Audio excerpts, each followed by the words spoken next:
$5,500. That's what the HOA fined me for snow. They dumped on my property for 3 weeks straight. 6:47 a.m., the metallic scrape of plow blades on asphalt jolted me awake. Diesel engines rumbled outside like tanks rolling through suburbia. I pulled back the curtain expecting to see normal snow removal. Instead, I watched 4 HOA trucks deliberately dump every flake from the entire neighborhood onto my property. Mountain of dirty snow, road salt burning my nostrils, ice chunks the size of bowling balls blocking my driveway completely. The lead driver saw me watching and shrugged like he was doing me a favor. Where else we supposed to put it? My hands shook, not from cold, but from rage. Sarah was still weak from chemo. The twins were counting on this house, and now these bastards thought they could walk all over us. That's when Cordelia Ashford made her biggest mistake. What happened next turned 3 weeks of snow into the most satisfying revenge of my life. What would you do if someone used your lowest moment against you? Drop your HOA nightmare below, because what happened next turned 3 weeks of snow dumps into the most satisfying revenge of my life. But first, you need to understand exactly how we got here. Let me paint you the picture. December 2023, Stonefield Manor, Colorado. One of those cookie-cutter developments where every house looks identical and the HOA thinks they run a small country. I'd just inherited Uncle Pete's corner property. Honestly, it was a godsend. Sarah had just finished her second round of chemo. Medical bills had nearly broken us. Our twins, Emma and Grace, were 16 and worried about everything teenagers worry about, plus whether mom was going to survive. We'd sold our bigger house to pay for treatment. Uncle Pete's place was our fresh start. Now, I'm a heavy equipment operator.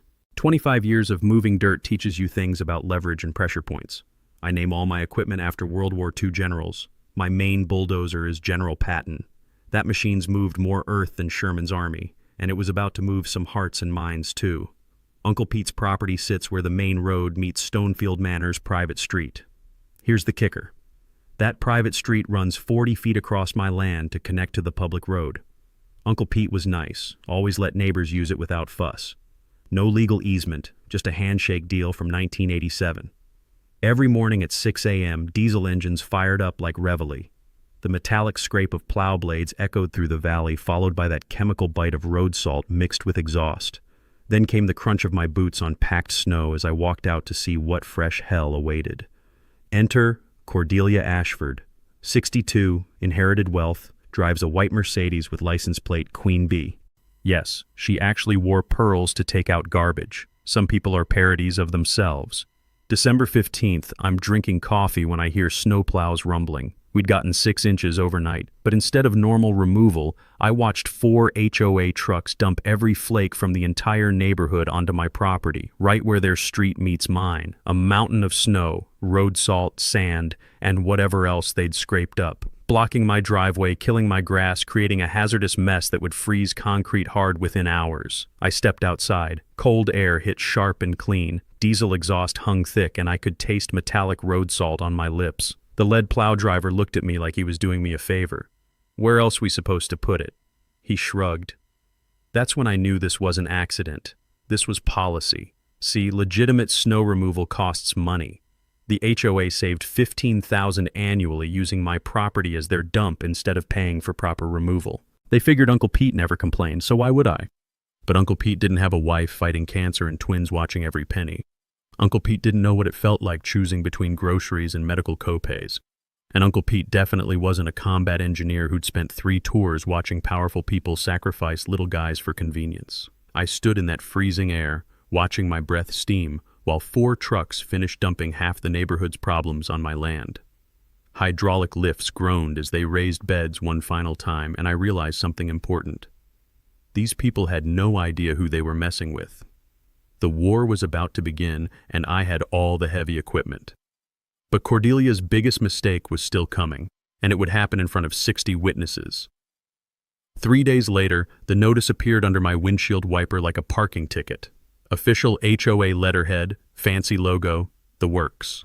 $500 fine for snow accumulation blocking street access and creating safety hazards. I read it twice. They were literally fining me for snow. They dumped on my property. The fine notice crinkled like autumn leaves as I crushed it in my fist.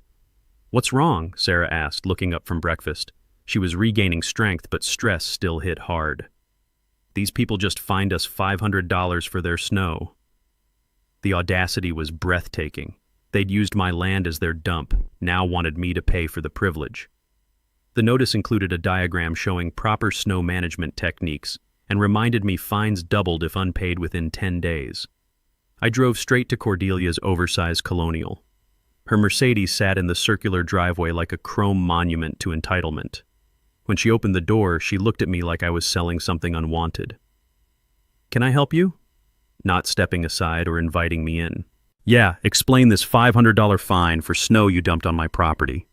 Cordelia adjusted her pearls, smiled that patronizing smile rich people perfect in finishing school. "Mr. Kavanaugh, the HOA has prescriptive rights to that area from 37 years of continuous use. Your uncle understood the arrangement."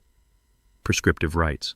Fancy legal term meaning if you use someone's land long enough without permission, you can claim ownership. But here's what most people don't know. The use must be hostile without owner permission. If you ask permission and owner says yes, the legal clock resets to 0 every time. So you're saying the HOA owns part of my property? The HOA has established usage rights. Yes, those rights include reasonable maintenance activities. Show me the paperwork. Her smile faltered. "I'm sorry?" "Legal documents, recorded easement, deed restriction. Show me where it says you can dump snow on my land, then fine me for it." "That's proprietary board information. Submit a formal request." Translation: they had squat. Military service teaches you about contracts. Every base has legal agreements for everything. Equipment use, land access, waste disposal. You don't operate heavy machinery on someone's property without ironclad paperwork because when things go sideways, lawyers circle like vultures. "I'm formally requesting all documentation related to any easement, right-of-way, or usage agreement for my property. You've got 10 days, same as this bogus fine." Cordelia's face reddened. "Mr. Kavanaugh, I don't appreciate your tone. This neighborhood has standards, and your uncle—" "My uncle's dead. I'm not my uncle. If you don't have legal documentation for using my property, then you're trespassing every time those plows cross my land." She stepped outside, pulling her cashmere coat tighter. "Are you threatening the HOA? I'm asking for proof of your legal right to dump snow on my property." "That's not a threat. That's due diligence." Next morning, my phone buzzed with messages. Cordelia had blasted every homeowner about the uncooperative new resident who threatens neighborhood safety. Subject line: dangerous property owner blocks emergency access. Emergency access. Rich, considering the only emergency was their budget meeting where they decided my yard looked convenient for dumping problems. But here's where it got interesting. 3 neighbors knocked that afternoon, not to complain, but to ask questions. "Is it true the HOA doesn't have legal rights to your land?" asked Jim Martinez from 2 houses down. "That's what I'm trying to find out. Because they've been charging us $200 annually for road maintenance fees on that street. If they don't own it..." Now we were getting somewhere. Cordelia hadn't just been dumping illegally. She'd been collecting money for maintaining property she didn't control. Diesel fuel still hung in cold air from morning removal. I could hear salt crunching under my boots as I walked back inside. But for the first time since this started, I wasn't just angry, I was seeing opportunity. 25 years of heavy equipment operation teaches you the biggest problems often create the biggest leverage. Cordelia had just handed me a backhoe full of leverage. The question was, what to build with it. I spent the weekend shoveling, not because I wanted to, but because I needed to make a point. Every shovelful of their snow went right back where it came from, spread evenly across the HOA street. Monday morning, 6 a.m. sharp, my doorbell rang like a fire alarm. Cordelia stood on my porch with 2 board members, all looking like they'd swallowed something sour. "Mr. Kavanaugh, you cannot dump snow on HOA property. We're issuing a $5,000 fine for vandalism and destruction of common areas." 5,000. They'd multiplied the fine by 10 overnight. "Interesting," I said, sipping coffee. "Which HOA property would that be? The street running through my land?" "That street's been in continuous use since 1987. By whose permission?" Cordelia's mouth opened and closed like a fish out of water. She hadn't expected me to keep pushing. "Your uncle never objected. My uncle's gone. I am here, and I'm objecting. Show me the easement." A nervous guy in an expensive suit whispered in her ear. She waved him off like a mosquito. "Fine. We'll conduct a survey to establish our legal boundaries." "Great idea. I'll hire my own surveyor. Make sure we're working with accurate information. I called Morrison Land Surveying that afternoon. Chuck Morrison had done boundary work for half the county's construction projects. His reputation was bulletproof. If Chuck said a line was wrong, banks and courts believed him. How long has that street been there? He asked. Since 1987, according to them. And no recorded easement? That's what I'm figuring out. Chuck's crew showed up 3 days later with enough equipment to map the moon. Laser theodolites, GPS units, metal detectors hunting original property markers. I watched them work while laser equipment whirred through morning air, sharp spray paint smell filling my nostrils as they marked boundaries. The results were beautiful. Chuck handed me a survey that read like a medical examiner's report for the HOA's case. The street crossed exactly 42 feet onto my property. Not 40, not 45. 42 feet of clear documented trespass happening for 36 years. Here's the thing, Chuck explained, pointing to survey. Your uncle owned this free and clear. No easements recorded, no deed restrictions, no rights of way. If he let them use it, that was his choice. But legally, this street trespasses on your property every single day. Property surveys are public record. 20 minutes, $15. Most people never check because they assume someone else did the homework. Bad assumption. That assumption was about to cost the HOA dearly. I hand-delivered survey copies to every house in the development, not to be a jerk, but because people deserve truth about where their road maintenance fees were going. Response was immediate. My phone rang from 7 p.m. until midnight. Is this survey accurate? Asked Janet Pierce from Oak Street. Chuck Morrison surveyed it. You can verify with the county. So the HOA's been charging us for maintaining property they don't own? Looks that way. And all those snow removal fees? Also looks that way. By Thursday, Cordelia called an emergency board meeting to address what she called misinformation and property owner harassment. The meeting notice warned about believing unverified claims from disgruntled residents. Unverified claims. That's what she called a licensed surveyor's report. I showed up with my survey, Uncle Pete's original deed, and county records I'd pulled that afternoon. The community center was packed. Maybe 150 people in a room designed for 75. The air reeked of nervous sweat and burned coffee, tension thick enough to choke on. This neighborhood has functioned smoothly for 36 years, Cordelia announced. We will not allow one individual's greed to destroy our community. Greed. Rich, coming from someone collecting fees for property she didn't own. When they opened for questions, I stood. I'd like to see the recorded easement giving the HOA right to use my property. As I've explained, that information is proprietary. County records are public, Cordelia. There's no such thing as a proprietary easement. Shuffling papers filled the room as people whispered. I could feel momentum shifting. Do you have legal documentation or not? That's when Cordelia made her biggest mistake. Instead of deflecting, she doubled down. The HOA doesn't need to justify established usage rights to property owners who refuse to be good neighbors. And just like that, she'd admitted it. No legal documentation, no easement, no rights at all. The meeting exploded into chaos. I walked out smiling, because I'd just watched her hang herself with her own rope. What I found next would make Cordelia's adverse possession claim look like a parking ticket compared to federal fraud charges. The certified letter arrived Friday. Thick, expensive paper, law firm letterhead costing more to mail than most people make hourly. Berkshire, Ashton and Associates, the kind of white shoe firm charging $800 an hour to explain why you can't win. Cease and desist, property interference and harassment, read the subject line. Sarah was sorting medical bills when I opened it. Fresh coffee mixed with crisp legal paper scent, and I could hear the furnace kicking on as December's cold deepened. What's that? She asked, looking up from insurance forms. Cordelia's lawyer wants me to stop asking for proof of their legal rights. 3 pages of legal intimidation disguised as professional correspondence. Phrases like prescriptive easement through adverse possession and established usage patterns constituting legal ownership filled paragraphs like smoke from a dumpster fire. But buried in paragraph 3 was the admission I'd waited for. While formal documentation may not have been recorded with county authorities, may not have been recorded, translation, they had nothing. I called Tony Brennan that afternoon. He'd handled Uncle Pete's estate and knew the property history better than anyone. 40 years of HOA disputes in Colorado made it practically a specialty practice. "They're bluffing," Tony said after reviewing their letter. "Adverse possession requires 18 years of hostile, open, and notorious use. But if your uncle gave permission, it resets the clock to 0 every time." What if I can prove he gave permission? Then they have no case. But Rex, understand what you're walking into. These people have deep pockets and expensive lawyers. You sure you want this fight? I looked out at the snow mountains still sitting on my property. 3 weeks of the entire neighborhood's frozen problems dumped on my land because they thought I wouldn't push back. "Tony, they fined me $500 for snow they dumped, then raised it to $5,000 when I objected. They're charging neighbors for maintaining property they don't own.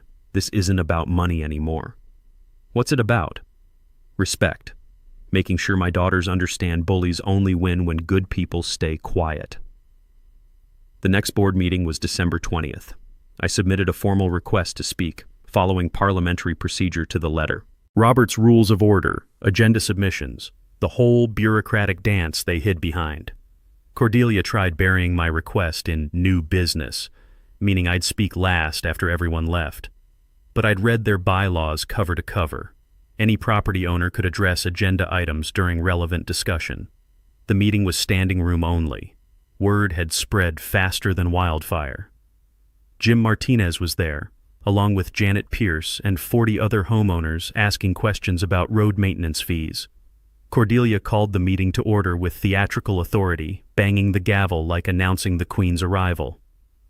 Before tonight's agenda, I want to address misinformation circulating regarding HOA property rights and maintenance responsibilities. 15 minutes explaining how established usage patterns created legal ownership, how property surveys could be inaccurate, and how disruptive residents threatened property values. Masterclass in corporate doublespeak. Then she made her second biggest mistake. The HOA board has voted to formalize our established rights through proper legal channels. We'll be filing for adverse possession of the disputed area to protect community interests. The room went dead silent. Even heating systems seemed to pause. Adverse possession is basically legal theft, claiming someone's property because you've used it long enough. It's legitimate in specific circumstances, but filing false claims is fraud. When they opened for questions, I stood.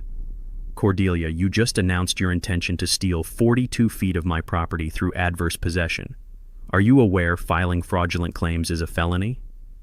The board's legal counsel has advised our claim is valid. Based on what documentation? You've had 3 weeks to produce evidence of legal rights. Show us the easement." As I've repeatedly explained, established usage patterns, that's not documentation. That's not legal proof. That's a fancy way of saying you've been trespassing 36 years. Tension was thick enough to cut with a shovel. Nervous sweat mixed with stale community center air, shifting chairs echoing like gunshots. "Mr. Kavanaugh," Cordelia said, voice rising to that shrill pitch privileged people use when not getting their way, "this board will not be intimidated by threats or harassment. If you continue this disruptive behavior, we'll take appropriate action." What action would that be? Legal action, financial penalties, whatever necessary to protect this community. There it was. She'd just threatened me in front of 60 witnesses for asking to see legal documentation. I sat down without another word because I didn't need to. Every person in that room had watched Cordelia admit they had no legal rights while threatening to destroy me for asking questions. The meeting ended 20 minutes later in chaos, half the audience demanding answers, the other half heading for exits. But I stayed in my chair, smiling. I'd gotten everything I needed. Cordelia had declared war.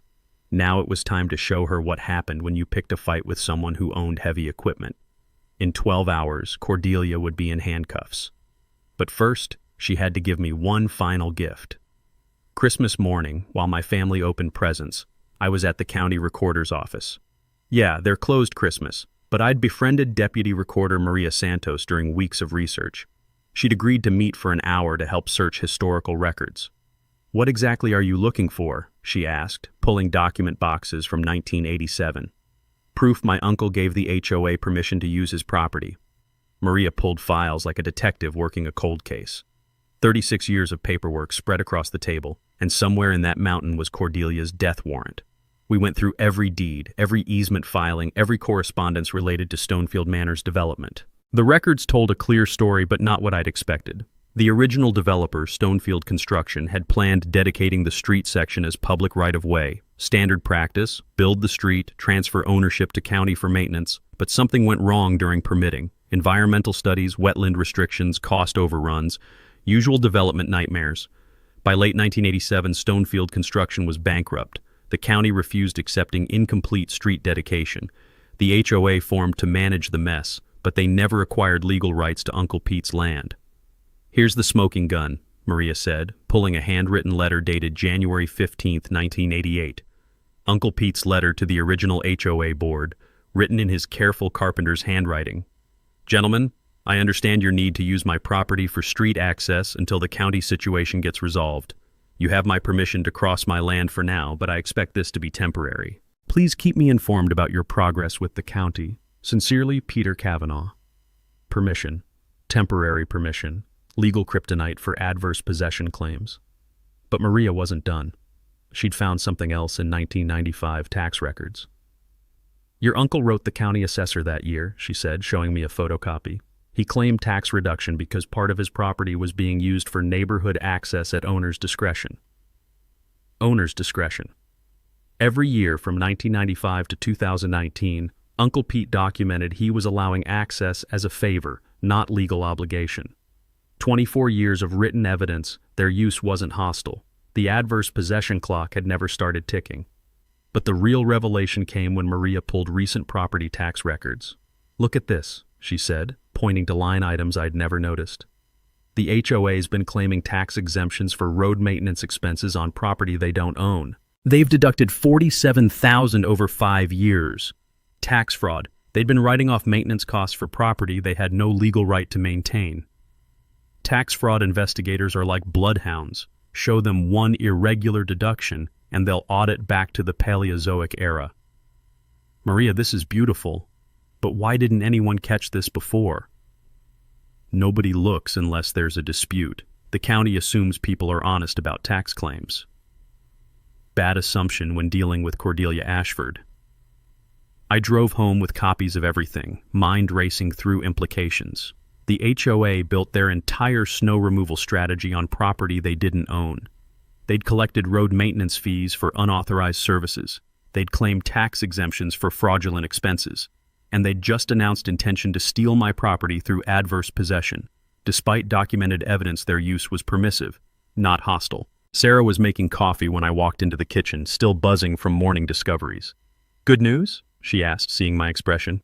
"Better than good. I found Uncle Pete's permission letter." And Cordelia just stepped in the biggest legal trap of her life. She doesn't know it yet, but she's about to learn what happens when you threaten a combat engineer with documentation, heavy equipment, and absolutely nothing left to lose. Fresh coffee mixed with satisfaction of overwhelming evidence, and I could hear Emma and Grace laughing in the living room with Christmas gifts. For the first time in months, everything felt exactly as it should, except for that snow mountain in my yard. Time to turn that problem into the solution Cordelia would never forget. The day after Christmas, I spread Uncle Pete's letter, tax records, and survey documents across my kitchen table like a general planning invasion. Sarah brought coffee while I sketched what would become the most satisfying construction project of my career. "You're really building a wall?" she asked, studying my drawings. "Not just any wall, the most perfectly legal, absolutely bulletproof, completely immovable wall in Colorado history. 25 years of heavy equipment operation teaches you the best solutions are simple, visible, and impossible to ignore." Cordelia wanted to play property rights games? Perfect. I'd give her a masterclass in what property rights actually meant. The design was elegant in simplicity. 12-foot wall of compacted snow and ice, reinforced with steel rebar every 18 inches, positioned exactly on my property line where their street attempted crossing my land. Not blocking a public road, blocking private trespass. I called union buddies first. When equipment operators stick together, amazing things happen. "Rex, you crazy bastard," laughed Danny Torres, who ran the local operating engineers chapter. "You want to borrow what?" "Compactor, snowblower, maybe some rebar. I'm building a property line improvement." "This about that HOA thing? Because half the guys are dealing with similar crap in their neighborhoods." Word had spread through the union. Danny called back with a crew list that read like a revenge fantasy. We got compactors, rebar, and 3 days of guys who hate HOA bullies. By New Year's Day, I had commitments for equipment, materials, and volunteer labor from guys who understood the satisfaction of perfectly executed projects. Chuck Morrison stopped by to review wall placement. We marked every inch with spray paint and stakes, ensuring the structure would sit entirely on my property while completely blocking illegal street access. Legally speaking, Chuck explained, you have absolute right to improve your property however you want, long as you stay within boundaries. Property law's beauty is simplicity. Your land, your rules. No permits required for snow management on private property. No height restrictions for temporary winter structures. No environmental studies for frozen water.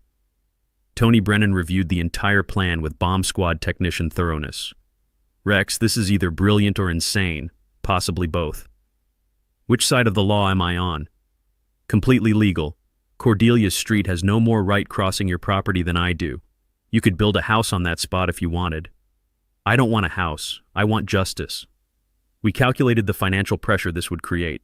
The HOA had exactly 2 options: pay me for legal access rights or spend $50,000 building new road around my property. Either way, their free ride was over. But I wasn't stopping with the wall. Maria Santos had introduced me to Detective Frank Kowalski from County Fraud Division. Filing false tax claims gets law enforcement very interested very quickly. You're saying they deducted $47,000 in maintenance costs for property they don't own? Frank asked, reviewing Maria's documentation. Plus collecting road fees from homeowners for the same property. Frank's eyes lit like Christmas morning. White-collar crime investigators live for cases with clear paper trails and obvious victims. Keep building your wall, Rex. We'll handle the financial investigation. By January 3rd, everything was positioned. Equipment staged at neighbor Jim's house to avoid trespassing accusations.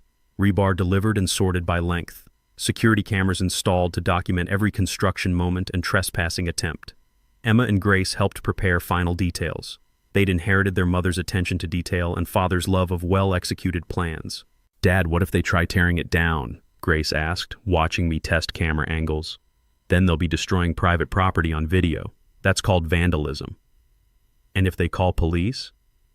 Then police will ask to see their easement documentation, which doesn't exist. Emma laughed at the trap's elegance. So basically they can't win? Sweetheart, when you control territory and have overwhelming documentation, the only way to lose is by not taking action. Military engineers learn defensive positions succeed through 3 principles: legal authority, physical impossibility, and public visibility. My wall would demonstrate all 3 simultaneously. Final piece was media strategy.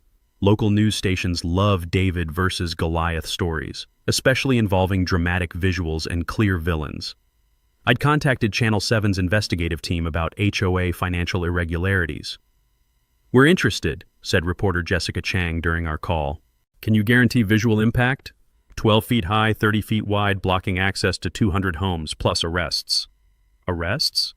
Cordelia's going to lose her mind when she sees it, and she's definitely trying something stupid. Jessica's excitement was audible. When do we film? January 8th. Be here by 6 a.m.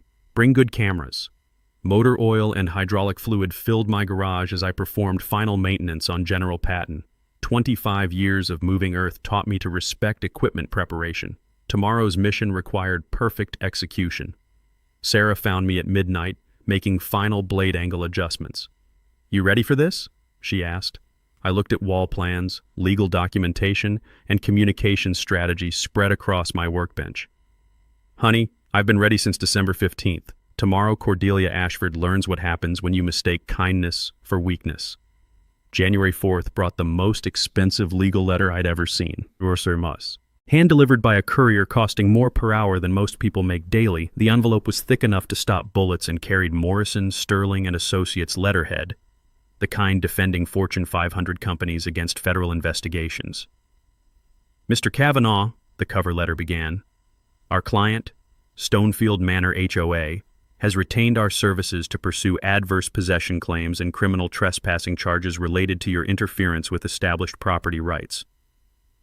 Criminal trespassing charges against me on my own property. Sarah read over my shoulder while I worked through 8 pages of legal threats disguised as professional correspondence. fresh ground coffee mixed with expensive paper and cheaper intimidation tactics. They're saying you could face federal charges for interfering with community infrastructure, she said, voice tight with worry. They're saying lots of things, none true. But Cordelia wasn't just escalating legally. She'd hired Morrison Sterling for one reason: bury me in paperwork until I gave up or went broke. Their retainer alone probably cost more than my annual equipment maintenance budget. Morrison Sterling Associates, where billable hours go to die expensive deaths. The letter demanded immediate cessation of all property harassment activities, removal of survey stakes, and payment of accumulated fines now totaling $8,000. It included adverse possession filing timeline transferring legal ownership of my property's street access to the HOA within 60 days. I called Tony Brennan immediately. Rex, this is scorched earth legal warfare. They're trying to overwhelm you with costs. Can they do that? They can try. But their adverse possession claim is still fraudulent regardless of how expensive their lawyers are. Question is whether you want to fight a war of attrition. That afternoon, I did something Cordelia never expected.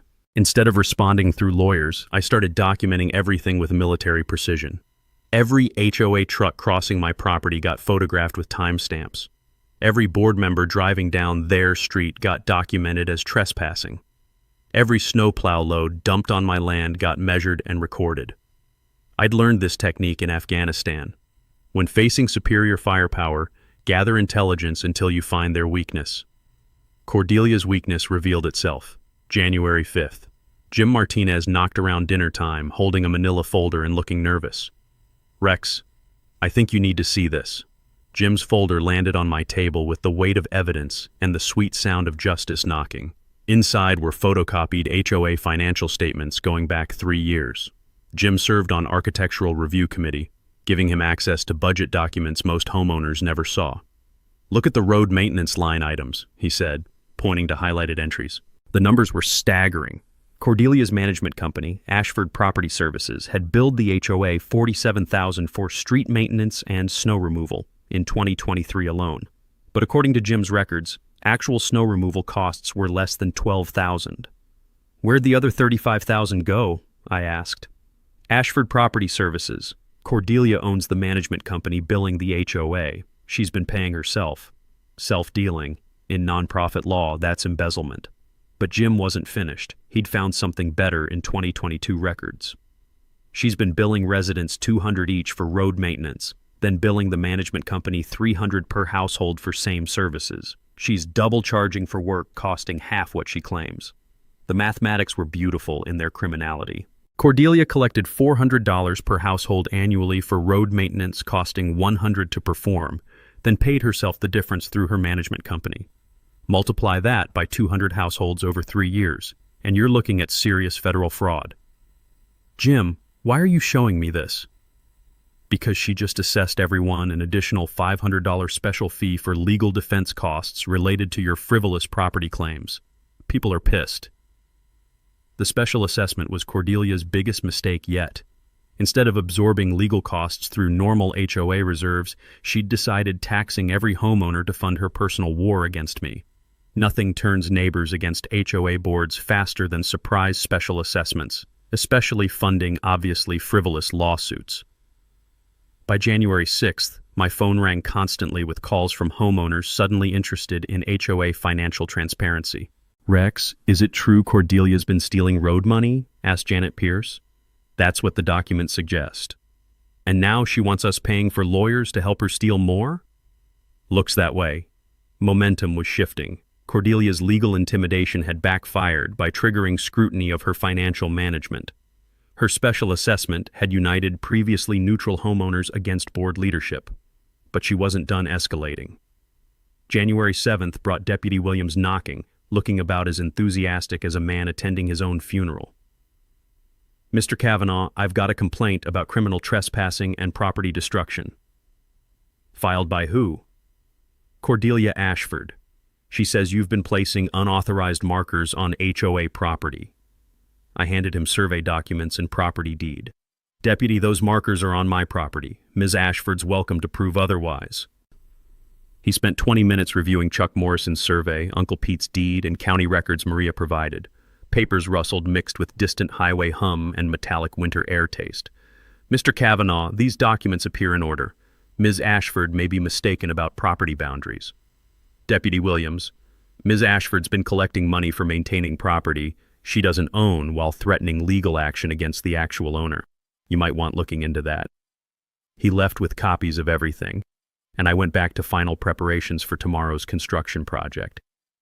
The special assessment was Cordelia's biggest mistake yet, because nothing turns neighbors into enemies faster than surprise taxes, and I was about to give them a target for all that anger. Sunday, January 7th, 11 p.m. I was in my garage performing final maintenance on General Patton when security cameras picked up headlights in my driveway. 3 cars, moving slowly, parking just outside camera range. I watched through my phone app as 6 people got out, Cordelia, 2 other board members, and 3 men I didn't recognize. They walked to my property edge, flashlights sweeping across survey stakes I'd positioned for tomorrow's construction. One stranger started pulling up stakes. I called 911 first, then hit record on my phone as I walked outside. "Evening, folks. Can I help you with something?"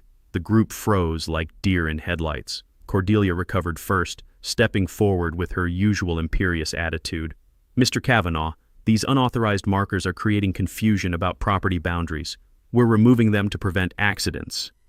Those markers are on my property, placed by licensed surveyor. You're destroying private property.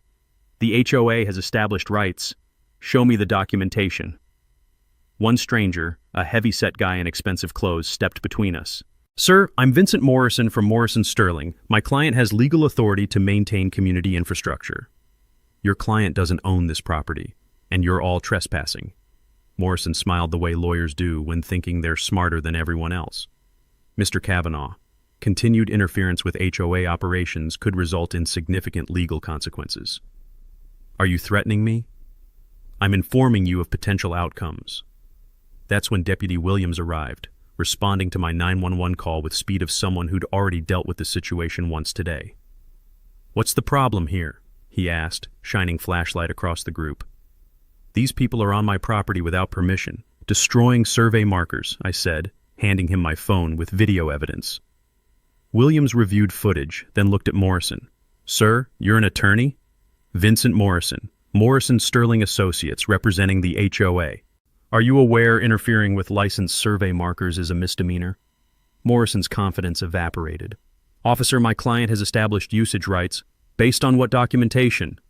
Silence stretched 30 seconds while 6 people realized they had no good answers. "Everyone off the property," Williams ordered. "Now!" As they retreated to cars, Cordelia turned back toward me.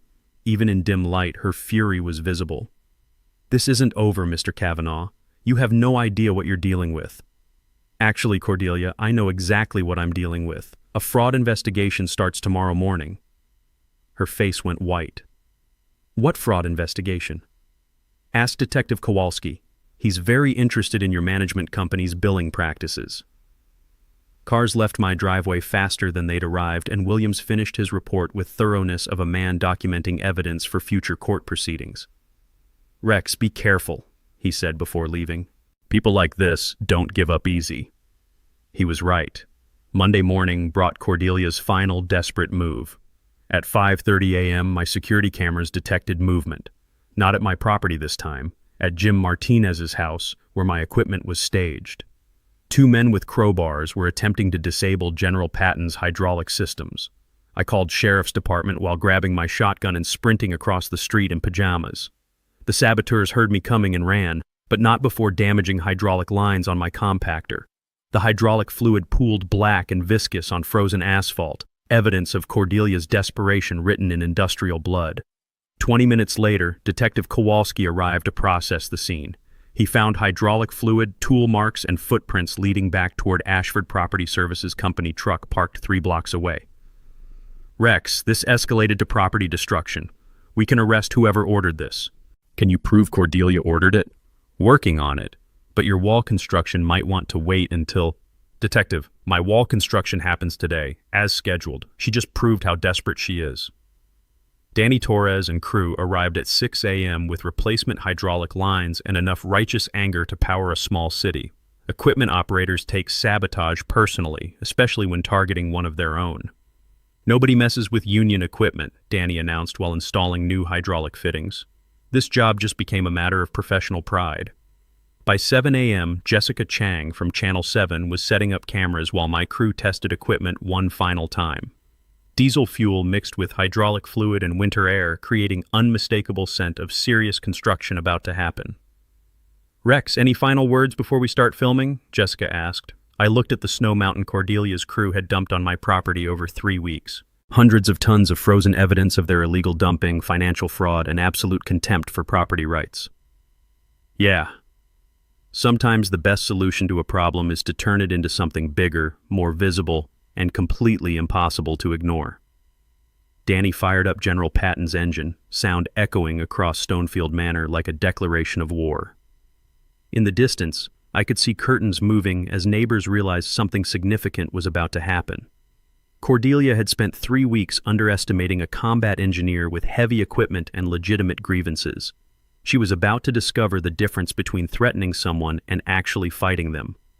By 7 a.m., Jessica Chang was setting up cameras while Cordelia slept peacefully in her mansion, completely unaware that her world was about to collapse on live television.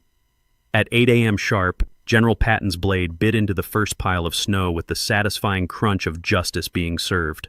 The hydraulic whine of compactor mixed with diesel engine roar as we began transforming 3 weeks of illegally dumped snow into the most perfectly positioned property improvement in Colorado history. Jessica Chang and her camera crew captured every moment from multiple angles while Danny Torres operated the compactor with surgical precision. Each pass compressed snow and ice into solid blocks, building the wall 18 inches at a time. "Rex, describe what you're building," Jessica said, shoving a microphone toward me while General Patton moved another ton of snow into position. "Exactly what the title says, turning their snow into a wall that blocks their street. 12 feet high, 30 feet wide, positioned precisely on my property line where their private road illegally crosses my land." The engineering was beautiful. We'd calculated the wall's footprint to block access without extending onto the HOA street itself. Every cubic foot sat entirely on my property, making destruction or removal a clear case of vandalism. By 9 a.m., homeowners started gathering at the property line. Word had spread through the neighborhood faster than wildfire, and people wanted to see the spectacle firsthand. Some angry, some amused, but everyone fascinated. "Is this legal?" asked Margaret Wilson from Pine Street, watching us install steel rebar into compressed snow. "Completely legal," I replied, handing her survey copy. "Private property improvements don't require anyone's permission except the property owners." The wall grew systematically, each layer reinforced with rebar and compressed until solid enough to support a truck. Hydraulic machinery sound mixed with excited conversations as more neighbors arrived to witness Cordelia's comeuppance. At 9:45 a.m., the white Mercedes appeared. Cordelia drove up to the construction site like she owned the place, which was ironic considering she was about to discover she owned significantly less than she thought. She parked illegally in the HOA street and stormed toward my property line with Vincent Morrison trailing behind like an expensive lapdog. "Stop this immediately!" she screamed over equipment noise. I signaled Danny to shut down General Patton. The sudden silence felt dramatic, like the moment before thunder. "Good morning, Cordelia. Beautiful day for construction, isn't it? You cannot block access to this neighborhood." "I'm not blocking access to anything. I'm improving my property within my legal boundaries." Jessica Chang moved closer with her camera, recognizing television gold when she saw it. The growing crowd of neighbors provided perfect background drama, while Cordelia worked herself into a fury that would be replayed on social media for years. "This is community property," Cordelia shouted, pointing at the street. "Show me the documentation," I replied calmly. Morrison stepped forward, trying to salvage the situation with professional authority. "Mr. Kavanaugh, this is an inappropriate response to a civil dispute." "Mr. Morrison, your client has been dumping snow on my property for 3 weeks, collecting fees for maintaining land she doesn't own, and threatening legal action when I asked for proof of her rights.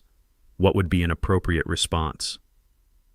That's when Cordelia made her final, fatal mistake. Instead of retreating or calling for legal mediation, she decided to physically stop the construction herself. She walked onto my property, grabbed a survey stake, and started pulling it out of the ground. The survey stake crackled like breaking bones as Cordelia destroyed the last of her legal credibility on camera. "Cordelia," I said loudly enough for everyone to hear, You're trespassing on private property and destroying legally placed survey markers. I don't care. This neighborhood has standards. Deputy Williams chose that exact moment to arrive, responding to noise complaints but finding something much more interesting. He parked his cruiser just as Cordelia threw the survey stake at my feet. "Ma'am, step away from the property line," Williams ordered. "Officer, this man is blocking community access." Williams looked at the wall, now 8 feet high and obviously positioned entirely on my side of the property line. He reviewed survey documentation I handed him, then looked at Cordelia. "Ma'am, do you have legal documentation proving HOA ownership of this property? We have established usage rights, legal documentation, recorded easement, deed restriction. This is ridiculous. People like him need to know their place." The crowd went dead silent. Even the construction crew stopped working to stare at Cordelia, who just revealed exactly what this dispute was really about. People like him. The racist undertone hung in the morning air like toxic smoke, and every witness understood they'd just heard Cordelia's true motivation. "Ma'am, you're under arrest for criminal trespassing and destruction of private property," Williams said, reaching for his handcuffs. Cordelia's meltdown was spectacular. She screamed about property values, neighborhood standards, and people not knowing their place while Williams read her Miranda rights. Morrison tried to intervene legally, but there's no lawyering your way out of criminal trespassing caught on video. The white Mercedes sat abandoned in the street while its owner was loaded into the back of a sheriff's cruiser, still shouting about community rights and established patterns. Jessica Chang got every moment on camera, from the arrest to the crowd's reaction to the completed wall blocking access to 200 homes. "Rex, any final comments?" she asked as the cruiser drove away. I looked at the wall, the crowd, and the street full of trapped cars that couldn't leave until their HOA figured out how to negotiate with the property owner they'd been abusing for weeks. Sometimes the best way to solve a problem is to make it impossible to ignore. The wall stood for exactly 6 hours, not because it wasn't solid. Danny's crew had built it to last until spring. But by 2 p.m., the HOA's emergency board meeting had reached the obvious conclusion. Negotiating was cheaper than building a $50,000 alternate road. The emergency board meeting was held in my living room because the community center was on the wrong side of my wall. 3 remaining board members, Vincent Morrison and a court-appointed mediator named Patricia Wells, sat around my kitchen table while Channel 7 filmed through the window. Sarah served coffee and watched 200 households' worth of leverage play out in real time. "Mr. Kavanaugh," Morrison began, "my clients are prepared to discuss reasonable access arrangements." "I'm listening." Patricia Wells spread documents across the table with efficiency of someone who'd mediated property disputes for 20 years. The HOA acknowledges no legal easement exists. They're requesting permission to establish formal access rights through negotiated agreement. Translation: they wanted to pay rent for using my property instead of stealing it. The terms were straightforward. $35,000 in back payments for 3 years of illegal dumping. $2,000 monthly for documented easement rights. HOA responsibility for all snow removal at their expense. And formal recorded easement with county that could be revoked if terms were violated. "What about Cordelia's management company?" I asked. "Mrs. Ashford has resigned from the board effective immediately. Her management contract has been terminated." Detective Kowalski had worked fast. By noon, Ashford Property Services was under federal investigation for mail fraud, tax evasion, and nonprofit embezzlement. Cordelia would spend the next 2 years fighting charges that would cost her more than she'd stolen. And the special assessment for legal fees? Rescinded. All homeowners will receive full refunds. I looked at Sarah, who nodded. We'd discussed the terms during morning's construction, and both agreed victory was more important than vengeance. I accept the offer with one modification. The back payment goes to Jefferson County Veterans Services for PTSD treatment programs. Morrison looked confused. "You don't want the money?" "I want justice." Justice means making sure other people don't get bullied by HOA boards who think property rights don't apply to them.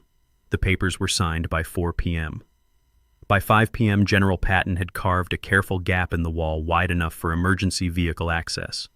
The full wall would stay until spring, serving as a visible reminder of what happens when HOA boards mistake kindness for weakness. Channel 7's evening news coverage went viral within hours. Veteran uses snow to block HOA after dumping dispute hit social media like a guided missile. generating 3 million views and 15,000 comments in the first 24 hours. The story resonated because everyone knows someone who's dealt with HOA abuse. Property owners across the country shared their own horror stories, and several contacted me for advice on fighting similar battles. 6 months later, Sarah and I established the Property Rights Defense Fund, using media attention from the Wall story to raise money for legal assistance to homeowners facing HOA abuse. We've helped 47 families fight fraudulent fines, illegal assessments, and documented discrimination. Emma and Grace learned something important about standing up to bullies, not with violence or anger, but with documentation, preparation, and the willingness to make problems visible until they're impossible to ignore. The wall melted in April, revealing perfectly healthy grass underneath. Turns out snow's actually good insulation for dormant winter lawns. Who knew? Cordelia's white Mercedes disappeared from the neighborhood 3 weeks after her arrest. Word is she moved to Florida, where HOA regulations are even more complicated and federal investigators have longer memories. Vincent Morrison sends me a Christmas card every year with pictures of his family. Turns out representing property owners against abusive HOA boards pays better than defending HOA boards against property owners. He's made a career change that benefits everyone. The Stonefield Manor HOA is now run by Jim Martinez and Janet Pierce, with financial transparency that would make federal accountants weep with joy. Road maintenance costs exactly what it should cost, and snow gets removed to legitimate disposal sites instead of residents' front yards. But here's what makes me proudest. 3 other neighborhoods have used my story as a template for fighting their own HOA battles. Documentation, legal preparation, and strategic use of public pressure works, whether you're dealing with snow dumping, fraudulent fines, or discriminatory enforcement. Sometimes the best way to fix a broken system is